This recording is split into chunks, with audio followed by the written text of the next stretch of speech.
Moment of इनर्शियाच्या या सिरियलमध्ये परत पुढचा टॉपिक्स आपण शिकत आहोत। आतापर्यंत आपण अशा बॉडीज पाहिल्या ज्या एक तर पूर्णपणे सॉलिड होत्या किंवा पूर्णपणे होलोज होत्या, पण आता काही ऑब्जेक्ट असे आहेत की ज्यांचा इनर रेडियस आणि आउटर रेडियस सारखा आहे। जर का एखादी बॉडी होलो असेल तर तिचा इनर रेडियस आणि आउटर रेडियस सेम असतो, कारण की तिचा सरफेस हा अतिशय थिन असतो। बट काही ऑब्जेक्ट असे पण आहेत जे थिक असतात, त्याच्यामुळे इनर रेडियस आणि आउटर रेडियस डिफरंट असतात। अशा ऑब्जेक्टचा मोमेंट ऑफ इनर्शिया कसा कॅल्क्युलेट करायला पाहिजे हे आज या टास्कमध्ये आपण पाहणार आहोत। सो याच्यामध्ये पहिला जो शेप मी घेणार आहे तो घेणार आहे डिस्कचा। सो कन्सिडर करा ही एक अशी डिस्क आहे आणि ह्या डिस्कचा आतमध्ये एवढा भाग त्याला आपण रिमूव्ह केलेला आहे किंवा नाही आहे तिथे। तर त्याच्यामुळे ही एक डिस्क अशी बनली की तिचा इनर रेडियस आहे R1 आणि आउटर रेडियस आहे R2। ओके, आणि हिचा moment of inertia about this axis तुम्हाला कॅल्क्युलेट करायला सांगितलं। सो कसा होईल या डिस्कचा moment of inertia. Okay, simple task आहे। यासाठी मी काय करत आहे, इथे एक ॲन्युलर रिंग घेते अशी। ओके, सो ही एक अशी एक रिंग घेतली, ठीक आहे ना, अशा पद्धतीनं। या रिंगचा रेडियस स्मॉल आर आहे, थोडीशी थिक रिंग घेतली मी, म्हणजे तिची थिकनेस dr आहे। ओके, सो ही जी रिंग आहे या रिंगचा रेडियस r आहे आणि याची थिकनेस ही dr आहे। ओके, म्हणजेच काय होईल तर मी आतल्या भागामध्ये सेंटरपासून रिंगने ठेवते, रिंग ठेवली, त्याच्यानंतर आणखी एक रिंग ठेवली, त्याच्यानंतर त्याच्यामुळे अशा पद्धतीचा ही डिस्क तयार झाली। याच्यामध्ये आतला भाग थोडासा गायब आहे। ओके, ठीक, मग आता पाहूया मोमेंट ऑफ इनर्शिया कसं कॅल्क्युलेट करणार। सो सर्वात आधी माझा प्रश्न असा आहे की या डिस्कचा मास पर युनिट एरिया म्हणजेच डेन्सिटी किती होईल। So m upon area. So ह्या ही डिस्क अशी आहे बघा, ही अशी डिस्क आहे, तर हा एवढा एरिया, फक्त एवढा आतमध्ये एरिया नाही, म्हणजे एवढ्या भागामध्ये एरिया नाही आहे। मग अशा केसमध्ये पहिले पूर्ण डिस्क पाहूया। पूर्ण डिस्कचा एरिया होईल पाय R2 स्क्वेअर, म्हणजे R2 हा मोठा रेडियस आहे, पूर्ण डिस्कचा रेडियस R2 होईल। सो R2 स्क्वेअर पाय R2 स्क्वेअर मायनस इनर भाग आपण काढून टाकणार, सो त्यातला पाय R1 स्क्वेअर। सो याच्यामधून जर का आपण पाय कॉमन काढला तर या ठिकाणी सरफेस डेन्सिटी होईल m अपॉन पाय R2 square minus R1 square. Okay, शांततेने लक्षात। पुढे आता मला सांगा की ही जी रिंग आहे या रिंगचा एरिया किती होईल, किंवा या रिंगचा मास काय होईल, किंवा एलिमेंटचा मास किती होईल dm। सो सिग्मा इंटू या रिंगचा एरिया। आता ही रिंग अशी आहे आणि या रिंगला जर का मी सरळ केलं तर एक रेक्टँग्युलर पार्ट तयार होतो, ठीक आहे ना, याच्या अगोदर पण आपण त्याच्यावर चर्चा केलेली। सो इथे होईल 2 पाय r, म्हणजे हा झाला सर्कम्फरन्स लेंथ इंटू थिकनेस त्याची dr। आता मला सांगा या रिंगचा मोमेंट ऑफ इनर्शिया काय होईल। रिंगचा moment of inertia di। Okay, so रिंगचा moment of inertia di is equals to, रिंगचा moment of inertia mr square असतो, काय असतो mr स्क्वेअर, म्हणून मग इथे होईल dm इंटू रिंगचा radius r square. So it is equals to dm ची व्हॅल्यू आली sigma 2 pi r into dr into r square. So it is equals to sigma 2 pi r cube into dr। So हे झालं moment of inertia of the ring. आता ही जी disk बनलेली आहे ही अशाच ring पासून बनलेली आहे, म्हणून मग याला इंट्रिगेट केल्यानंतर आपल्याला पूर्ण डिस्कचा मोमेंट ऑफ इनर्शिया मिळेल। So I is equals to integration. आता मला सांगा ह्या रिंग्स कुठून स्टार्ट होतात। सो R1 पासून स्टार्ट होतात R2 पर्यंत। So R1 up to R2 sigma 2 pi r cube dr। So it is equals to sigma बाहेर 2 पाय बाहेर आणि r क्यूबचे इंटिग्रेशन होईल r to the power 4 divided by 4 from R1 to R2। Okay, now I is equals to, इथेच calculation करतो थोडीशी, sigma into 2 पाय, इथे अप्पर लिमिट होईल R2 टू दी पॉवर 4 आणि lower limit R1 to the power 4 divided by 4। बघा upper limit minus lower limit करावं लागतं, ठीक आहे ना। So upper limit minus lower limit, so upper limit होतं R2 to the power 4 minus lower limit R1 to the power 4 divided by 4 sigma 4 pi. सिग्माची value पाहूया आपण। सिग्माची value आपण आधीच कॅल्क्युलेट केली, ती आहे m डिवाइडेड बाय पाय R2 square minus R1 square into 2 pi sigma into 2 pi into R2 to the power 4. बघा R2 to the power 4 याला मी असे लिहू शकतो का बरोबर, R2 square square minus R1 square square. Yes और यस. मग हे या R2 स्क्वेअरला मी A म्हटलं तर हे होईल A स्क्वेअर, आणि R1 स्क्वेअरला B म्हटलं तर हे होईल B स्क्वेअर. बघा R1 स्क्वेअरला मी B म्हणतोय, R1 स्क्वेअरला B म्हणतोय, तर त्याचा B स्क्वेअर झाला, आणि R2 स्क्वेअरला A म्हटलं तर त्याचाही स्क्वेअर म्हणजे A स्क्वेअर झाला. आता हे A स्क्वेअर मायनस B स्क्वेअरला काय लिहिता येईल आपल्याला, A plus B A minus B. So तशाच पद्धतीनं जर का मी आता इथे लिहायला घेतलं R2 to the power 4 minus R1 to the power 4 ला या टर्मनुसार, तर ते होईल R2 square plus R1 square into R2 square minus R1 square and divided by half 4. आता हा R2 square minus R1 square आणि ही minus term cancel, this pi get cancel with this pi, 2 to the 4, so it becomes m, आणि इथे वाचलंय फक्त R2 square plus R1 square divided by. Okay, so moment of inertia of this such disc is m by 2 R2 square plus R1 square. बघा plus तिथलचा भाग remove झालाय तरी पण plus R2 square plus R1 square. Okay, so आता next मध्ये पाहूया.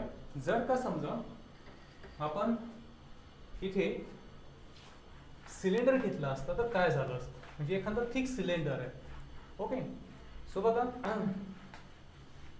Cylinder मध्ये कसं होईल, हा असा एक सिलेंडर आहे आणि हा सिलेंडरचा इनर रेडियस आणि आउटर रेडियस डिफरंट आहे, म्हणजे सिलेंडर अशा पद्धतीने दिसेल आपल्याला. ओके, सो या ऍक्सिस भोवती moment of inertia, so inner radius R1 outer radius R2. So याचा एलिमेंट घ्यायचा आहे, तो याचा एलिमेंट मी अशा पद्धतीने घेईल एक. ठीक आहे ना, बघा अशा पद्धतीने. म्हणजे जर का होलो सिलेंडर असेल तर रिंगवर रिंगवर रिंगवर रिंग ठेवून बनेल, आणि जर का सॉलिड सिलेंडर असेल तर डिस्कवर डिस्कवर डिस्क ठेवून बनेल. तसाच हा थिक सिलेंडर असेल तर थिक डिस्क ठेवून बनणार. सो याचा एलिमेंट्स जो असेल तो काय असणार, थिक डिस्क. आता एक थिक डिस्क आहे, समजा या एलिमेंटचा मास आहे dm, या थिक डिस्कचा मोमेंट ऑफ इनर्शिया किती अबाउट दिस ऍक्सिस. सो हा काय formula m by R2 square plus R1 square. मग इथे m बाय 2 ची जागी काय होईल, dm by 2, di is equals to dm by 2, आणि रेडियस तेच R2 square plus R1 square. Okay, आता जर का आपल्याला पूर्ण सिलेंडरचा मोमेंट ऑफ इनर्शिया काढायचा असेल तर याने इंटिग्रेट करणार. सो इंटिग्रेशन मध्ये dm by 2 into R2 square plus R1 square. आता मला सांगा, ह्या डिस्कवर डिस्क ठेवल्यानंतर या डिस्कची रेडियस बदलणार आहे का, R1 आणि R2 नाही ना. त्यासाठी तो सिलेंडर बनण्यासाठी रेडियस R1 आणि R2 लागणारच आहे. सो हे तर कॉन्स्टंट टर्म जाईल, ही बाहेर निघून जाईल. So R2 1 square plus R1 square आणि 2 आहे, आणि इंटिग्रेशन ऑफ dm राहिलं फक्त. सो dm इंटिग्रेशन म्हणजे ह्या सगळ्या डिस्कचे मास एकत्र केले आपण. सो या सगळ्या डिस्कचे मास जर का आपण एकत्र केले तर काय होईल, तर पूर्ण सिलेंडरचं मास बनेल ना यात. सो म्हणून मग इंटिग्रेशन ऑफ dm काय होईल, m. So R2 square plus R1 square divide by 2 into काय आलं m, आणि मग हा फॉर्म्युला आणि हा फॉर्म्युला थोडी काही डिफरंट आहे, सेम. ओके, म्हणजे थिक डिस्क आणि थिक सिलेंडर सेम फॉर्म्युले. तसंच होलो सिलेंडर रिंगचा मोमेंट ऑफ इनर्शिया देत होतं, आणि सॉलिड सिलेंडर डिस्कचा मोमेंट ऑफ इनर्शिया देत होतं. सेम तशाच पद्धतीनं हे पण आहे. ओके, आता स्पियरच्या बाबतीत काय होईल. ओके, सो चला आपण स्पियरवर जाऊया. थोडंसं फास्ट घेतोय मी, तुम्ही स्लो करून पाहसाल किंवा रिवाइज करून पाहसाल. ठीक आहे ना. आता एक स्पियर आहे आणि त्या स्पियरचा इनर रेडियस R1 आणि आउटर रेडियस R2 आहे. सो चला पाहूया आपण कसं. सो हा एक स्पियर आहे आणि या स्पियरचा इनर रेडियस आहे R1 आणि आउटर रेडियस आहे R2. ओके, सो आपण घेऊया या स्पियरचा density, volume density. So mass per unit volume. बघा एवढ्याच भागाचा व्हॉल्यूम आपल्याला घ्यायचं आहे, आतमध्ये घ्यायचं नाहीये ना. सो एवढ्याच भागाचा व्हॉल्यूम आपल्याला घ्यायचा आहे. सो काय होईल, 4/3 pi R2 cube minus R1 cube. कारण की R2 म्हणजे पूर्ण स्पियरचा आणि R1 म्हणजे फक्त आतला, आणि मायनस म्हणजे तो काढून घेतला. सो एवढा व्हॉल्यूम असेल, आणि म्हणून मग density m/4/3 pi R2 cube minus R1 cube अशी. ठीक, ही झाली डेन्सिटी. आता ही जर का डेन्सिटी असेल तर असं इमॅजिन करा की हा जो स्पियर आहे हा पूर्ण स्पियर आहे, म्हणजे अजून आपण त्यातून भाग काढला नाही, आणि पूर्ण स्पियर असेल तर त्याचं मास आहे m2. त्याचं मास किती आहे? m2. तर मला सांगा m2 ची व्हॅल्यू काय? पूर्ण स्पियर आहे, सो डेन्सिटी इंटू पूर्ण स्पियरचा व्हॉल्यूम 4/3 पाय r2 क्यूब. बरोबर. आता पूर्ण स्पियर आहे तर या पूर्ण स्पियरचा मोमेंट ऑफ इनर्शिया काय होईल? I2. सो स्पियरचा moment of inertia 2/5 mr². So mr च्या जागी होईल m2 आणि m2 च्या जागी होईल रो 4/3 पाय r2 क्यूब. हे झालं m इंटू r². मग इथे होईल r2². सो इथे होईल 2/5 रो 4/3 पाय r2 ची पॉवर 3 आणि इथे 2. So 3 + 2 5. So moment of inertia पूर्ण स्पियरचा, बघा ही कॅव्हिटी विचारात नाही घेतली, पूर्ण स्पियर आहे तेव्हाचा मोमेंट ऑफ इनर्शिया I2 किती झाला? 2/5 rho into 4/3 pi r2 to the power 5. Okay. So it is equals to 2/5. What is the value of rho? Rho ची व्हॅल्यू आहे m/4/3 pi r2 cube minus r1 cube. बघा मी rho ची value put केली. आता इथे आहे 4/3. Okay. आणि पाय आणि उरली व्हॅल्यू आता r2 to the power 5. So 4/3 पाय हे 4/3 पाय कॅन्सल झाले. आता इथे उरले काय? I2 is equals to 2/5 m/r2 cube minus r1 cube multiplied by r2 to the power 5. म्हणजे हा स्पियर जेव्हा पूर्ण होता ना त्यावेळेस त्याचा मोमेंट ऑफ इनर्शिया एवढा होता. आता मी त्यातला आतला भाग काढून टाकत आहे, म्हणजे एवढ्या भागाचा. आता एवढ्या भागाचा पण मोमेंट ऑफ इनर्शिया आपल्याला कॅल्क्युलेट करता आला पाहिजे. सो एवढ्या भागाचा मास किती होईल? सो इथे m2 च्या जागी m1 होईल आणि म्हणून m1 is equals to row 4/3 पाय r1 क्यूब. I1 ची व्हॅल्यू काय होईल? 2/5 रो 4/3 पाय r1 क्यूब इंटू r1². म्हणजे इथे r1 टू दी पॉवर 5 बाकी सेम राहील.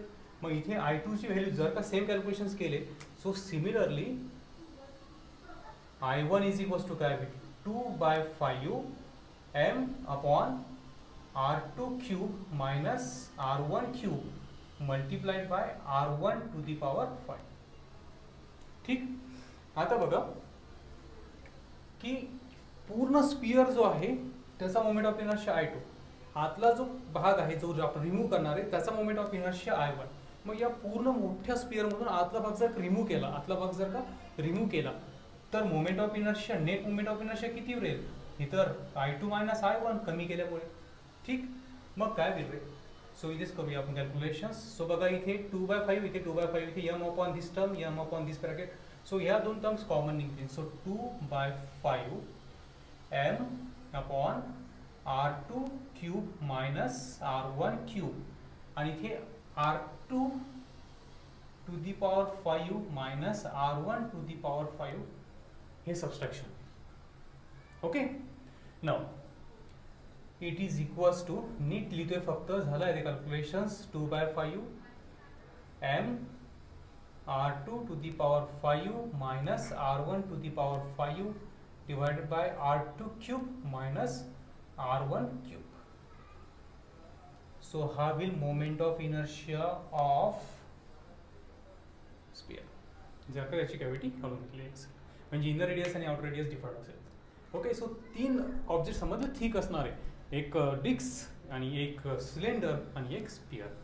ओके. आता बघा या तिन्ही गोष्टींमध्ये काय एक गंमत अशी आहे की ते थिक जरी असले तरी पण असं सांगितलं की जो सेंटरला एक भाग आहे तो भाग काढून घेतला, म्हणजे कॅव्हिटी तयार झाली, म्हणजे सेंटरचेच भाग काढून घेतला, पण इकडच्या साईडचाही काढून घेता येऊ शकतो. ठीक आहे ना. सो याच्यावर काही न्यूमेरिकल्स आहे माझ्याजवळ, ते आपण घेणार आहोत आणि ते न्यूमेरिकल्स आस्क आहे आतापर्यंत विचारले. ठीक आहे. तर बघा एक एक न्यूमेरिकल्स आपण घेऊया. पहिला न्यूमेरिकल मध्ये विचारलंय की एक डिस्क आहे आणि त्या डिस्क मधून एक छोटी डिस्क काढून घेतली. जर का डिस्कचा रेडियस r असेल आणि जी छोटी डिस्क काढून घेतली तिचा रेडियस r/2 असेल, तर आता उरलेल्या पार्टचा मोमेंट ऑफ इनर्शिया किती असेल? बघ अशी डिस्क आहे, हा त्याचा सेंटर आहे, या डिस्कचं मास m आहे, रेडियस r आहे. आता या डिस्क मधून काय केलं, एवढी डिस्क काढून घेतली ज्या डिस्कचा डायमीटर r आहे म्हणजेच रेडियस r/2 आहे. तर आता हा जो उरलेला पार्ट आहे या पार्टचा मोमेंट ऑफ इनर्शिया किती असेल about this axis. Okay, question समजला. तर हा एक सिंपल क्वेश्चन आहे. ओके, पण विचारलेला आहे. बघा आता पूर्ण डिस्कचा मोमेंट ऑफ इनर्शिया किती होईल, त्याला आपण I1 नाव, म्हणजे हे काही काढलंच नाही आहे. मास किती होतं m, रेडियस किती आहे r, सो डिस्कचा मोमेंट ऑफ इनर्शिया किती होईल 1/2 mr². ठीक, काहीच नाही काढलं, म्हणजे त्या डिस्क जशी होती ओरिजिनल तशीच.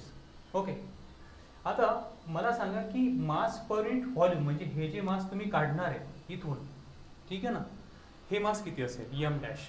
सो इथून हे जे मास रिमूव्ह करणार ते m'. सो m' करायचं असेल तर आपण काय करूया, मास डेन्सिटी घेऊया याची, आणि या डेन्सिटीला याच्या एरियाने मल्टिप्लाय करूया. याचा एरिया होईल pi r/2 bracket square. Okay, so it is equals to sigma mass per unit area. So डिस्कचा मास m होतं, रेडियस r होतं, so mass per unit area will m/πr² into pi into r²/2. ठीक आहे ना. मग या ठिकाणी πr² cancel झाले, हे r2 स्क्वेअर असल्यामुळे इथे झालं 4. म्हणजेच किती मास रिमूव्ह केलं, m/4 इतकं मास रिमूव्ह केलं. ओके, काही जण लॉजिकली पण लगेच सांगू शकता, जर का r/2 रेडियस असेल, अर्धा मास काढलं तर 1/4 अर्धा रेडियस वाला जर का काढला असेल तर 1/4 मास रिमूव्ह शकतो. So m' is equals to m/4. कसं काढलं हे समजलं असेलच. ओके, आता मला सांगा ही जी डिस्क आपण काढली याच्यातून, ज्याचा रेडियस r/2 आहे, त्याचा सेंटर भोवती मोमेंट ऑफ इनर्शिया किती होईल. सो याचा मोमेंट ऑफ इनर्शियाला आपण नाव देऊया I2. सो याच्या सेंटर भोवती मोमेंट ऑफ इनर्शिया m1/2, याचा मास आणि त्याचा रेडियसचा स्क्वेअर डिस्क आहे. So it is equals to 1/2 m' ची किंमत m/4 आणि r²/4. So this is equals to mr²/32. Okay, हे झालं I2. ओके, आता क्वेश्चन्सकडे येऊ. क्वेश्चन्समध्ये काय विचारलं होतं की रिमेनिंग पार्टचा moment of inertia about this axis काढायचा. ठीक आहे ना. सो तुम्हाला जर का हा पूर्ण बॉडीचा मोमेंट ऑफ इनर्शिया माहिती आहे, तर त्यातून तुम्हाला एवढ्या पार्टचा मोमेंट ऑफ इनर्शिया काढायचा आहे. पण एवढ्या पार्टचा मोमेंट ऑफ इनर्शिया याच्या ॲक्सिस भोवती नाही काढायचा आहे, तर एवढ्या पार्टचा मोमेंट ऑफ इनर्शिया याच ॲक्सिस भोवती काढायचा. ठीक आहे ना. म्हणून मग आपण त्याला नाव देऊया I2'. आता I2' कसा काढणार. सो हा आहे आपला I2 आणि I2' म्हणजे या ॲक्सिसला आहे, म्हणजे इथे आहे, बरोबर. सो हे दोन ॲक्सिस एकमेकांना पॅरलल झाले, दोघांमधलं distance h is equals to r/2 झालं, आणि हा इथे काढायचा आहे आपल्याला I2'. So parallel axis theorem वापरूया. So I2' is equals to काय म्हणतो parallel axis theorem. Parallel axis theorem म्हणतो की IC म्हणजे इथे सेंटरमधून जाणारा ॲक्सिसच्या भोवती असणारा moment of inertia I2 plus mh² म्हणजे याचं मास इंटू s², याचं मास m' आहे. आता I2 ची किंमत किती आली mr²/32 प्लस m' ची किंमत आहे m/4 आणि h ची किंमत r/2. सो हे झालं r²/4. Okay, so I2' is equals to mr²/32 plus mr²/16. Okay, so it is 3mr²/32. बघा कॅल्क्युलेशन्स करून पहा, इथे 2 ने मल्टिप्लाय केले, इथे 2 ने मल्टिप्लाय केले, आणि कॅल्क्युलेशन्स करून पहा. ठीक आहे. आता हे झालं I2, म्हणजे या पार्टचा moment of inertia about this axis is 3mr²/32 आणि संपूर्ण रिंगचा मोमेंट ऑफ इनर्शिया 1/2 mr². पण एवढा पार्ट आपण काढून टाकला, म्हणजे एवढा मोमेंट ऑफ इनर्शिया मायनस करायचा. ठीक आहे ना. म्हणून आपल्याला जो मोमेंट ऑफ इनर्शिया पाहिजे तो आहे I इज इक्वल्स टू, त्याचा फॉर्म्युला होईल आता I1 minus I2'. Okay, so it is equals to I1 किती, I1 1/2 mr² minus 3mr²/32. Okay, so it is equals to याला मी करतो 16mr²/32 मायनस 3mr²/32. होऊ शकतं कॅल्क्युलेशन ना असे. So 16 minus 3 13mr²/32. सो हा असेल मोमेंट. ठीक आहे ना. एवढं क्लिअर ठेवा, ठीक आहे ना. परत रिवाइज होऊन एकदा परत वाचायचं. बघा आता मी स्टेप सांगतोय काय केलं आपण. तर आपण पूर्ण बॉडीचा मोमेंट ऑफ इनर्शिया काढतो, ठीक आहे ना. त्याच्यानंतर जेवढा पार्ट आपल्याला सांगितला त्या पार्टचा मोमेंट ऑफ इनर्शिया काढतो आपण. पण आपण तो मोमेंट ऑफ इनर्शिया काढतो गिव्हन, म्हणजे ज्या ॲक्सिस भोवती आपल्याला रिमेनिंग पार्टचा मोमेंट ऑफ इनर्शिया काढायला सांगितला त्याच्या भोवती. म्हणजे पहिले सर्वात आधी संपूर्ण बॉडीचा मोमेंट ऑफ इनर्शिया काढायचा I1, मग नंतर जेवढा पार्ट काढायचा आहे त्याचा मोमेंट ऑफ इनर्शिया काढायचा आहे I2, आणि त्याच्यानंतर ज्या ॲक्सिस भोवती विचारलाय त्या ॲक्सिस भोवती काढायचा I2 डॅश, आणि मग I1 मायनस I2 डॅश करायचं. एक आणखी एक न्यूमेरिकल घेतो, ठीक आहे ना. या न्यूमेरिकल्सला मात्र अशा पद्धतीनं दिलेलं आहे आपल्याला की जो डिक्स आहे, एक डिक्स आहे अशा पद्धतीची, ओके. तर या डिक्सचा मास 9m दिला, यस 9m, आणि या डिक्सचा रेडियस हा r दिला, ओके, अशा पद्धतीने. आणि या डिस्क मधून एक पार्ट रिमूव्ह केला, त्या पार्टचा रेडियस एवढा पार्ट रिमूव्ह केला, या पार्टचा रेडियस r/3 आहे, ठीक आहे ना. तर आता रिमेनिंग पार्टचा moment of inertia about this axis calculate करा. रिमेनिंग पार्टचा moment of inertia about this axis, okay. बघा किंवा अशा, ओके. चला मी पॉज करतो, म्हणजे तुम्ही पॉज करा आणि ट्राय करून पहा, ठीक आहे ना. ओके बघा आता समजा या डिस्कचा मास किती आहे 9m. So mass per unit area किती मिळत आहे 9m total mass upon total area πr², ठीक. या डिस्कचा मोमेंट ऑफ इनर्शिया किती होईल I1 कॅल्क्युलेट करतोय आपण, 1/2 mass into radius square, so 9mr²/2 I1 calculate करतो. आता I2 म्हणजे इथलचा moment of inertia, yes or no. पण I2 कॅल्क्युलेट करण्यासाठी आपल्याला लागेल तिथलचं मास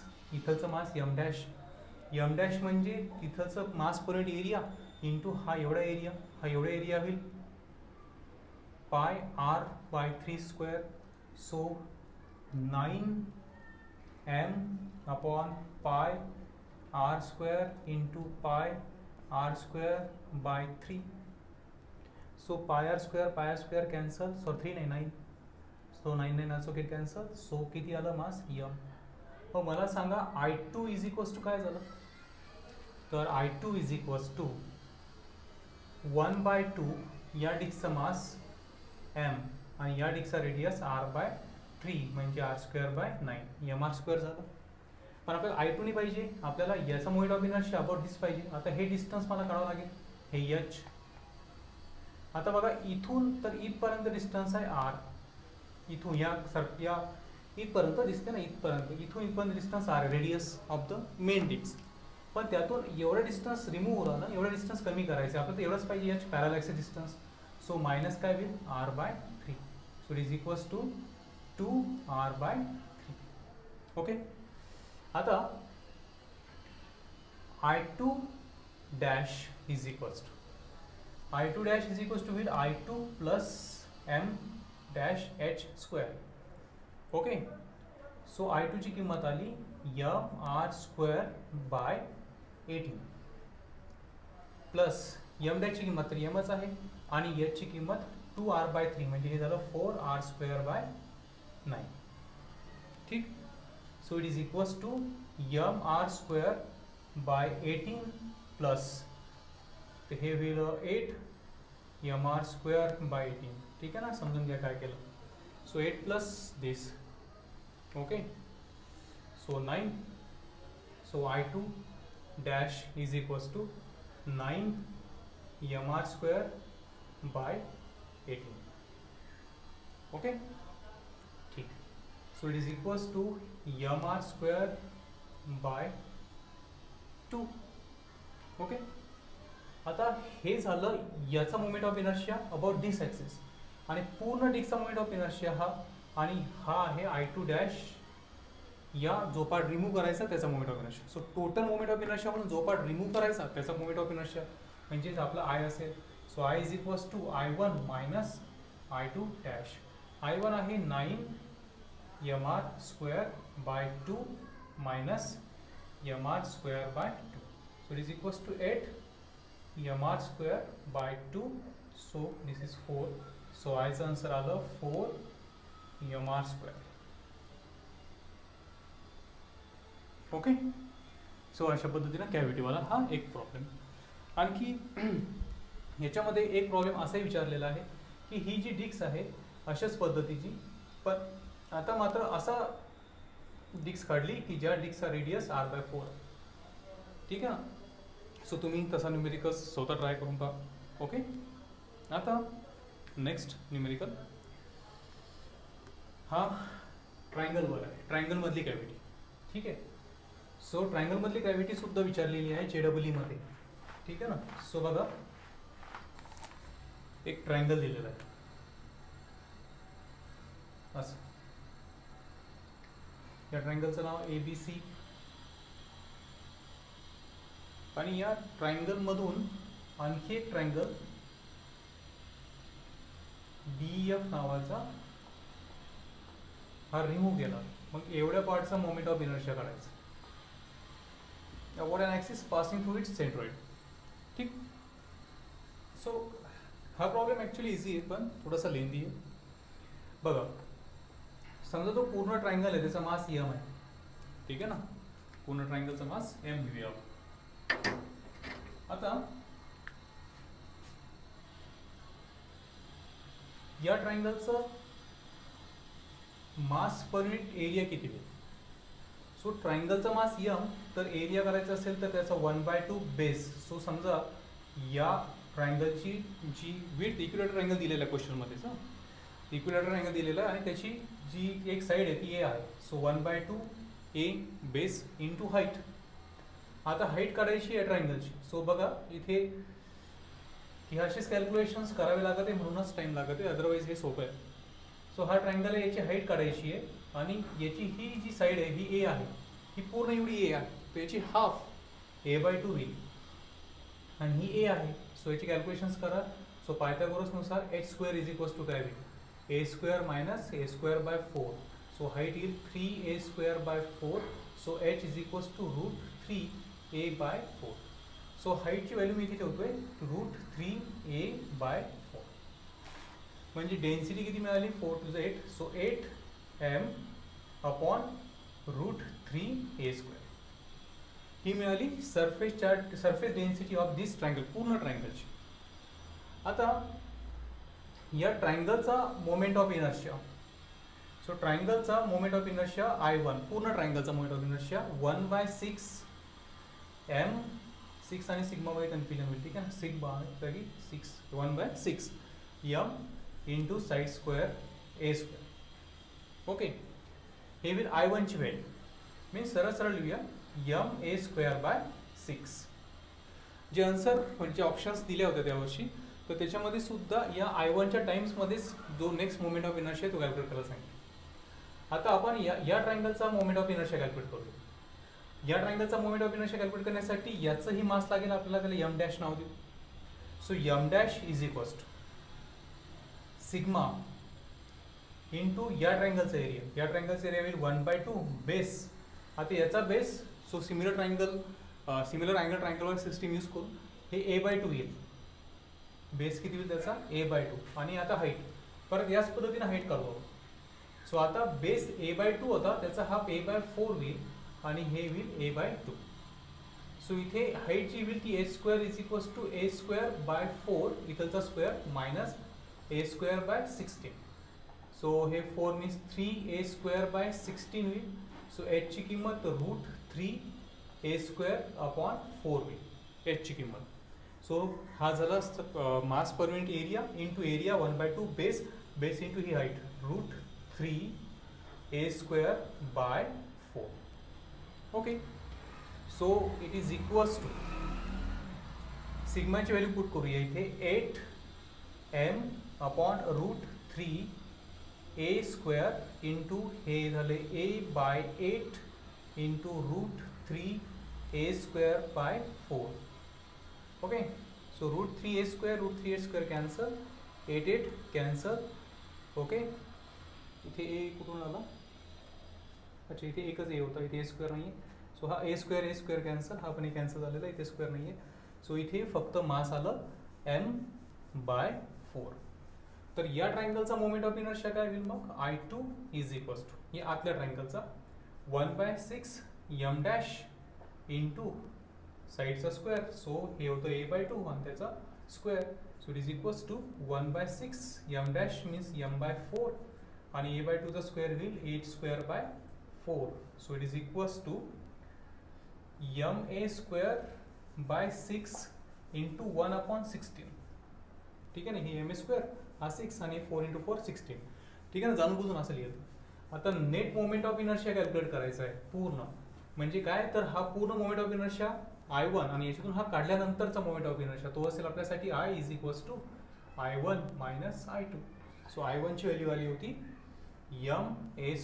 ma²/6 मायनस I2 ची व्हॅल्यू आली ma²/6 into 1/16. So ma²/6 common in bracket 1 minus 1/16.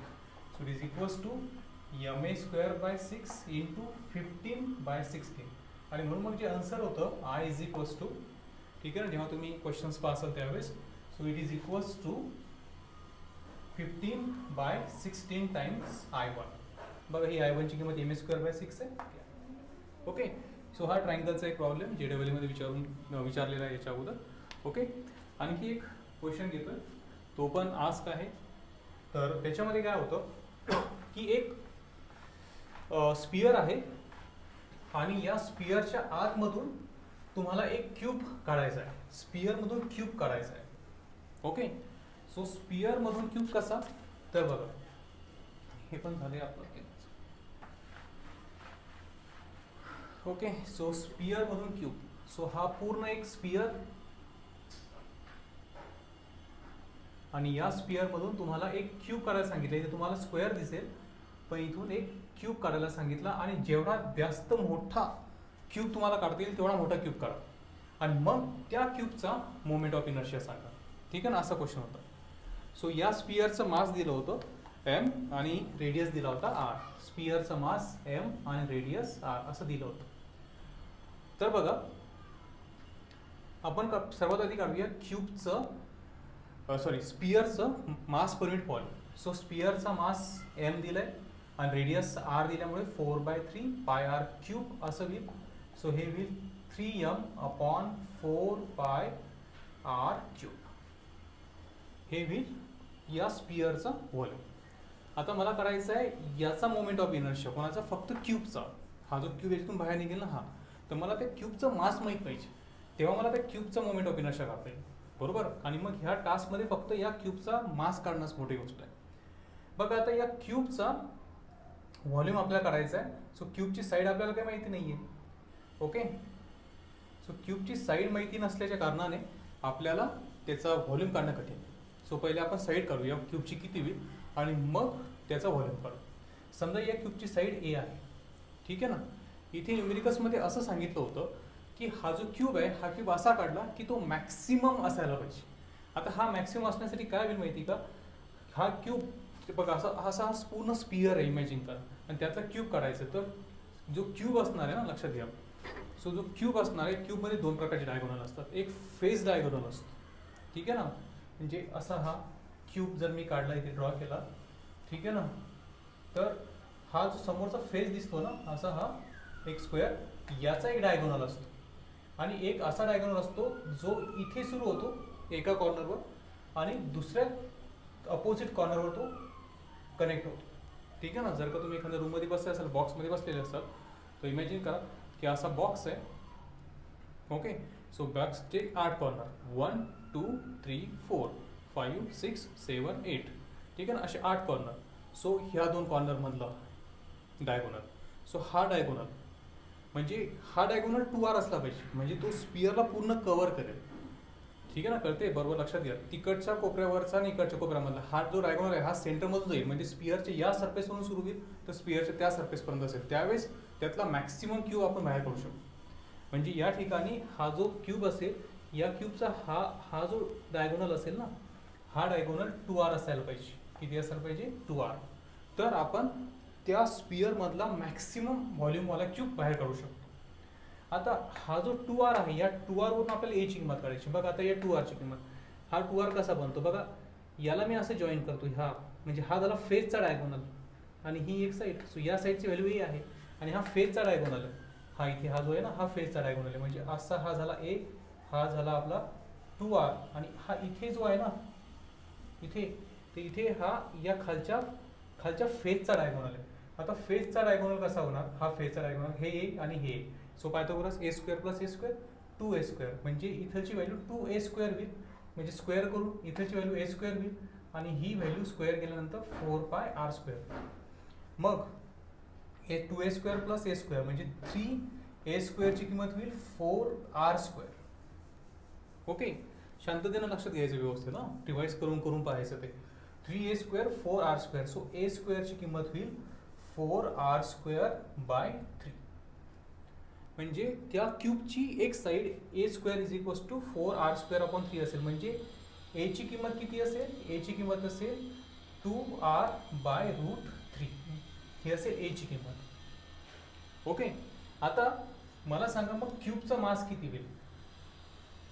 क्यूबचा mass, so क्यूबचा मास m डॅश घेऊया. सो क्यूबचा mass m dash is equals to density 3m upon 4πr cube into a cube. So it is equals to 3m upon 4πr cube into a cube.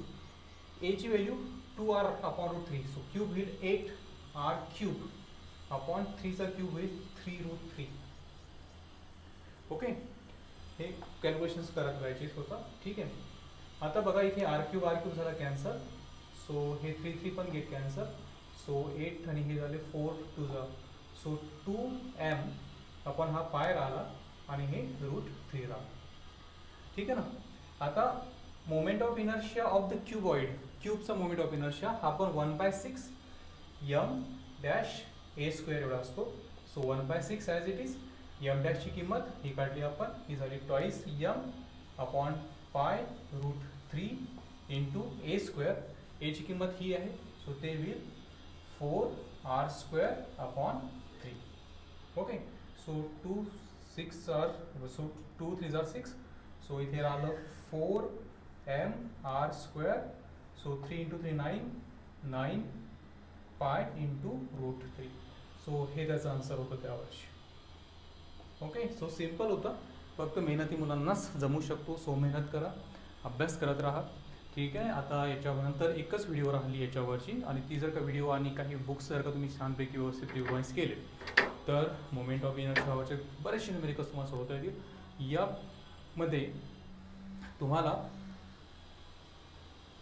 यामध्ये तुम्हाला आता 2च topic शिकायचे. एक radius of gyration काय असतं, torque काय असतं, आणि त्याच्यानंतर kinetic energy, torque, work, power. ठीक आहे ना. जसे रोटेशन मोशन आपले सर्कुलर लिनियर मोशनमध्ये वर्क पॉवर असतात, तसं इथे सुद्धा असतं शॉर्टमध्ये, ते पण पाहणार आहोत आपण. आणि काही आणखी मिसेलिनियस रॉडवरचे आणि रिगवरचे काही न्यूमेरिकल्स आहेत, ते न्यूमेरिकल्स आपण घेऊया. ठीक आहे ना. सो एक व्हिडिओ राहिली, हार्डली 30 किंवा 35 मिनिटाची असेल ती, आणि लवकरच ती पण आता तुमच्यासमोर येऊन जाईल आणि मग तुमचा पोर्शन MI वरचा संपवून जाईल. टॉपिक हा जो रोटेशन मोशन आहे हा 4 भागामध्ये आहे. टॉर्क, सेंटर ऑफ मास वगैरे जो आपण इझिली पाहिलेला आहे अगोदरच. त्याच्यानंतर moment of inertia, angular momentum आणि रोलिंग मोशन. सो हे जे मोमेंट ऑफ इनर्शिया आहे हा टास्क झाला. अँग्युलर मोमेंटमचं कन्झर्वेशन हा टास्क, आणि आपला रोलिंग मोशनचा टास्क. असे 2 टास्क राहिले जे याच्यापेक्षाही सोपे आहेत, जे आपण आता नेक्स्ट व्हिडिओजमध्ये पाहणार आहोत. पण त्याच्या आधी आपली एक व्हिडिओ येणार आहे, त्याच्यामध्ये आणखी काही न्यूमेरिकल्सची आपण प्रॅक्टिस करणार आहोत आणि काही छोटे मोठे कन्सेप्ट पण त्याच्यामध्ये स्टडी करणार आहोत. ओके, ठीक आहे. Take care.